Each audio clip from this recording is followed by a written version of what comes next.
Hello friends, welcome back. ప్రస్తుతం star హీరోలందరూ తన market పరిధిని పెంచుకునే ఆలోచనలో ఉన్నారు.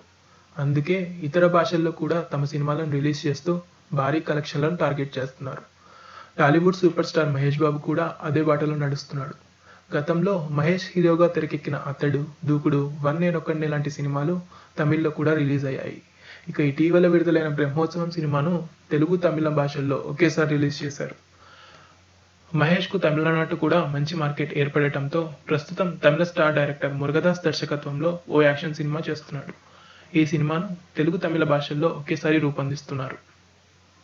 అయితే ఈ విషయంలో మహేష్ హీరోగా తెరకెక్కిన తొలి సినిమాను తమిళ్లో డబ్ చేసి రిలీజ్ చేశారు.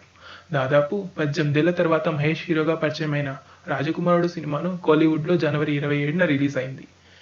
భారీ చిత్రంతో తమిళ ప్రేక్షకులను అలరించేందుకు రెడీ అవుతున్న సూపర్ స్టార్ ఈ సమయంలో తన తొలి సినిమా డబ్బింగ్ వర్షన్ రిలీజ్కు అంగీకరించడం రిస్క్ అన్న టాక్ వినిపిస్తుంది. రాజకుమారుడు సినిమాలో మహేష్ లుక్స్, నటన అంత మెచ్యూర్డ్గా కనిపించవు. దీంతో మురుగదాస్ సినిమాకు ముందు ఈ సినిమా చూసిన ఆడియన్స్కు నెగిటివ్ ఇంప్రెషన్ పడే అవకాశం ఉందన్న టాక్ వినిపిస్తుంది. అయినా మహేష్ రాజకుమారుడు రిలీజ్కు అంగీకరించడం ఇండస్ట్రీ వర్గాలను ఆశ్చర్యపరుస్తుంది.